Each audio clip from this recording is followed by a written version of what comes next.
Well guys, here we go, part 6 of the garage reno, I guess the shop part of it. Well, part 5 you see us move that wall, do a couple things with that window, and a few things like that. Well, the other day I went down, picked us up some 2x4/8s and some 2x4 studs, and then some 2x4/12s. Why 2x4/12s, you asked, when I said I was going to use 2x4/6s? Well, not sure if this is going to work out or if it was just a waste of my time and money, but I'm going to run 2x4/12s as my what you want to call them across here. Anyways, was going to use 2x4/6ers, but I found the 2x4/6ers, like those guys up there, they're not really, they're too big to get in there and too big to turn. So I'm going to use a 2x4 because I want it to go up, like I said, up and over that wall. Now I may be totally wrong here, I may have no idea what I'm doing, but I'm hoping the 2x4/12s will do a better job at holding them up there than the 2x4/6s. Mainly because the 2x4/6s, in order to get them up there, I have to make them shorter, and then they're not really doing anything, right? You're relying solely on the nails that you put in these roof rafters to basically, if you will, hold up your ceiling. So we got 2 or 3 of these cut, of course. I cut a couple extra when I was doing it last time before I changed my plans. So I'm going to try to utilize them. I could cut these 2x6ers down to being the thickness of a 2x4, or I could use the 2x6s in other areas in the garage or on other projects altogether. And I think I'm going to set these aside and just use them in other projects altogether, unless I can find a place in the garage to put them. Well, what I'm wanting to do in part 6 here, of course, is stand the roof rafters up into place, of course, after getting them cut. I need to, once they're up there, I need to make sure they're fastened and secure. And I'm probably going to end up having to run some bracing from, you know, there up to there to keep them from sagging, right? If you understand what I just tried to explain there.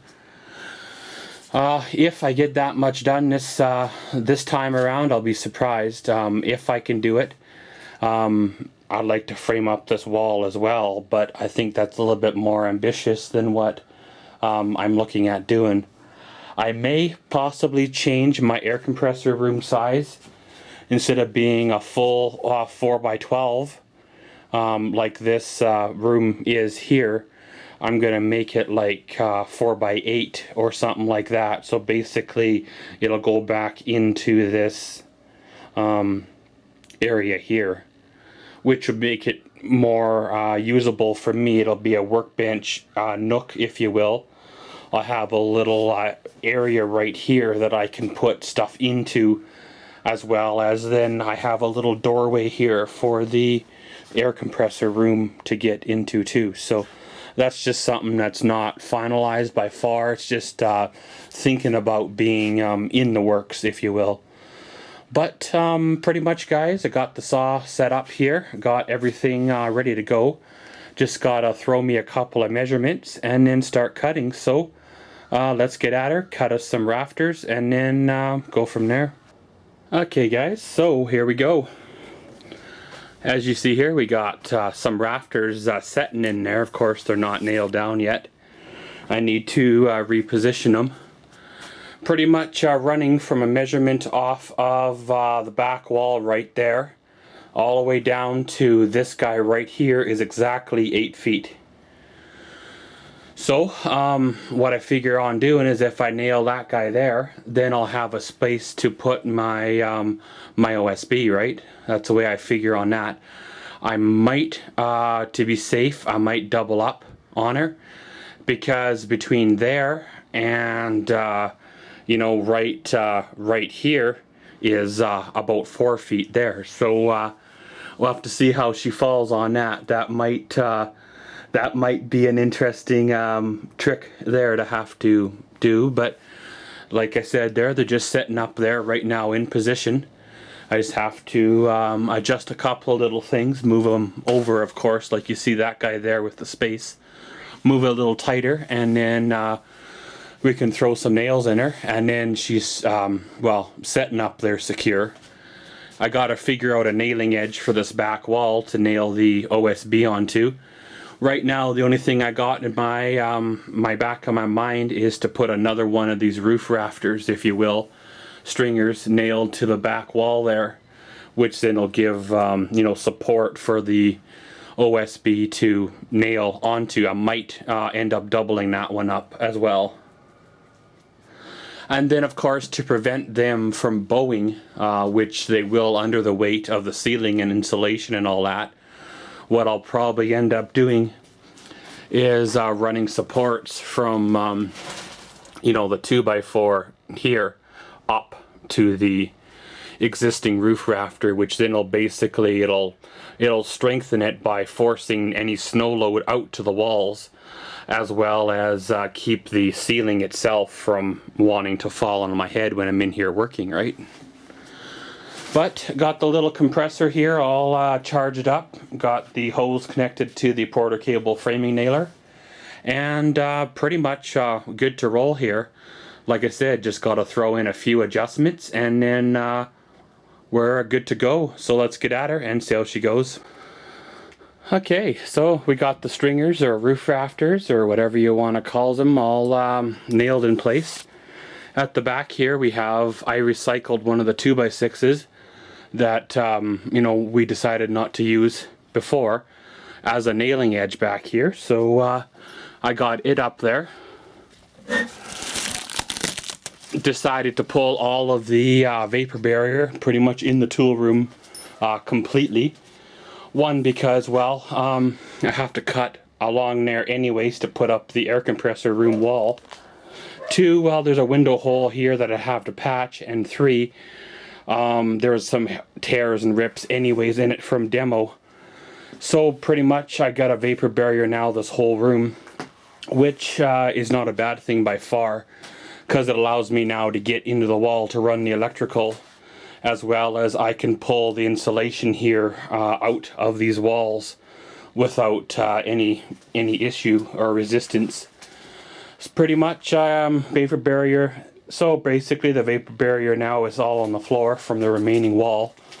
Got a couple little stray pieces, if you will, like up here, that, you know, I gotta deal with before I start covering it all back in. But I'm probably going to give this room a bit of a cleanup, throw some measurements, and possibly start framing in the air compressor room wall, and pretty much taking it right off of that stud there, right there, kind of all the way down the floor here, kind of out to probably somewhere in here, right, which will be roughly 38 or so by 7 or so. I know it's an odd size, but that window there is not 4 feet from that wall. So unless I want to put a wall right in the middle of the window, or I guess what we could call the window from now on, I'm going to cheat it over and put it on that side, because I don't need a lot of room in the air compressor room, right? It's just going to house the air compressor and a couple of shelvings for stuff, long-term storage stuff, right? And probably, like I said, it'll come out to somewhere in here, possibly the you know, right here on the 8-foot mark, or somewhere around there.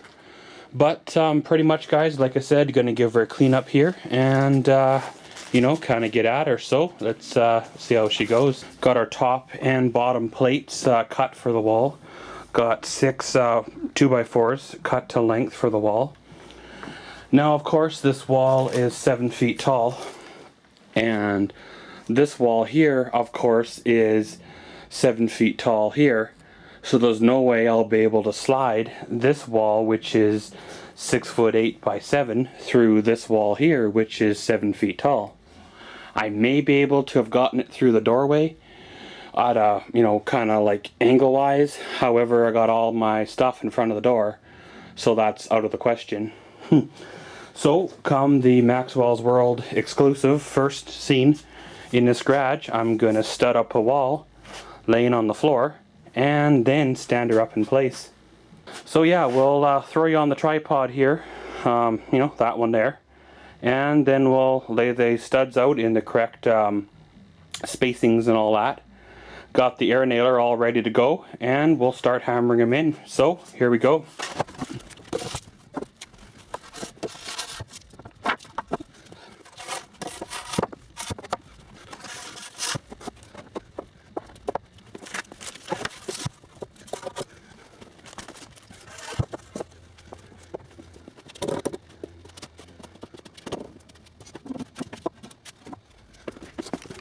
Now I know the lighting's not good here, but we'll make do with kind of what we got to get the shot.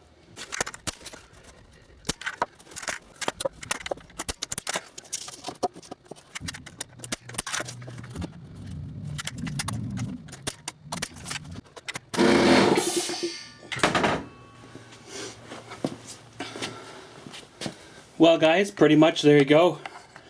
I got the, I guess what we'll probably call the top plate nailed in.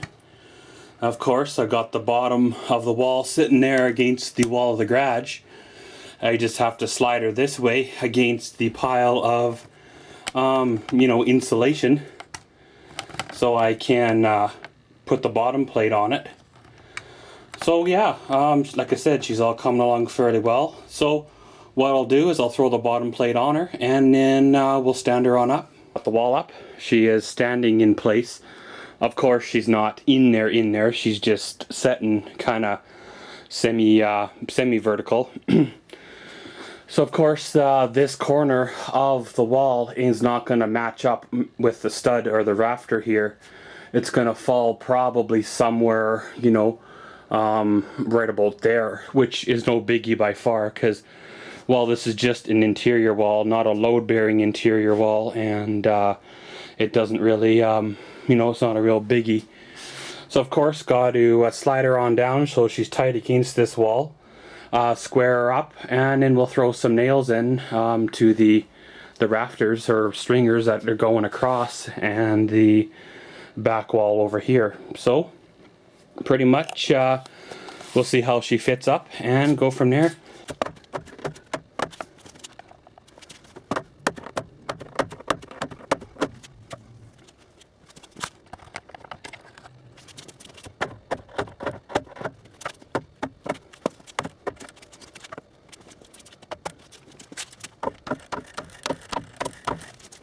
Okay guys, so we got the wall here up in place. Now you can kind of see the layout of the air compressor room and the footprint of the tool room for the space wise and everything like that. So what I've done now is I'm out here working on the wall for the door that's going right here. Now what I've done here is I've left a little nook, like you see the wall here, and then there's going to be like a nook and then a door here to go into the air compressor room. I could have continued that wall straight out and it probably would have made it up with that 2x4 right there. However, that's kind of a waste of the tool room. Right here I can roll a roll cabinet in there if I want, put my toolbox in there. You know, there's a nice table saw there. It's going to need a home too, so you never know. Put some shelving there. You know, I need more shelving. But so what I've done here is I've built pretty much framed in a doorway wall. We'll say kind of similar to this one here. Pretty much got to fire up the nailer now, nail in these appropriate studs to get you know, everything all fastened, and then we can work on the header that goes above the door, and then she's ready to stand up. But all in all, guys, she's going fairly well. If you remember there from whatever it was, part 3 or something like that, part 1, where I did the demo, and on the back wall there was that door workbench thingy top. I decided to use that as my air compressor room door. I know it's kind of beat up and ugly. It's got some holes drilled in it and kind of scarred up. But one, it's a solid door for one, and two, well, it's free, right? What better to use than a door you already have, right? But gonna get out of here, guys. Gonna glue together that wall section, get the header on there, and then we can stand this one up too. Well, guys, there you go. Got the air compressor room framed up. Pretty much got the door sitting here. What do you want to call it? Door opening sitting here. Got the little short wall, of course.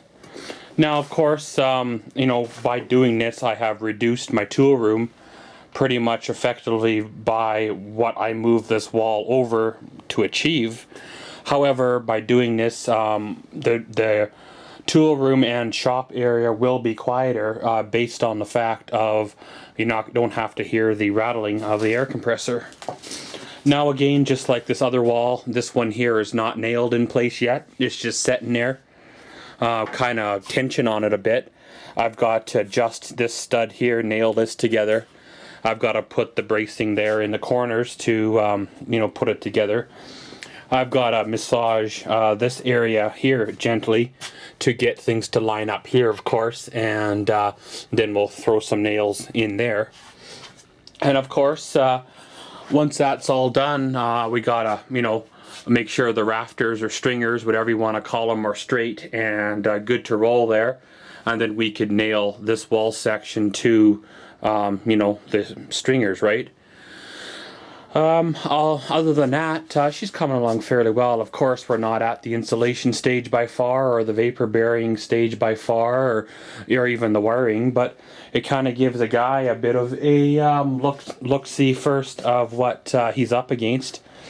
Of course, the right now the workbench is going to go here along this back wall. Maybe put my toolbox against this wall here with a couple of light switches and plugins.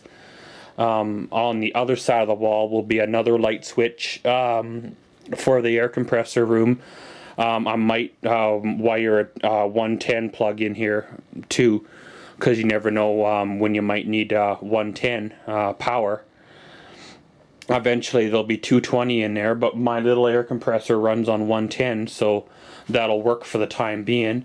I'll probably throw another 110 plug right there and another plug-in on this wall here. And of course, on the other side of the wall, there'll be the, you know, what we call the shop of the garage. This is just the tool room part of it. So, you know, all in all, she's going fairly well. It kind of helps to put things in perspective if you step back and look at things for a few days, rather than making the wrong move or mistake and then having to go back and you know, and fix it, right?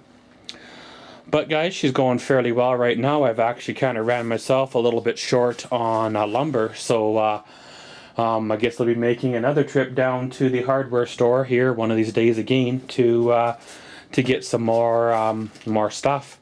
Let's keep on keeping on here and see how we go from there.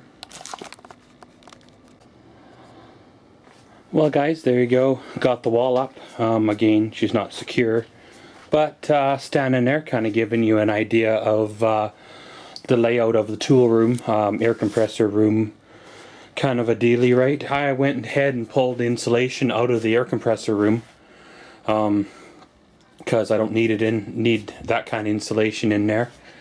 Of course, I got a nice pile of it here now. Of course, whatever that is, 2 or 3 bags full, probably 2 bags anyway. Of course, that'll all go into these walls, into the window, you know, around the door frame there, in that spot, of course. What I'm going to do as well is I am going to throw a little bit up, probably in the ceiling over top of the air compressor room, and kind of around with my weather shield too.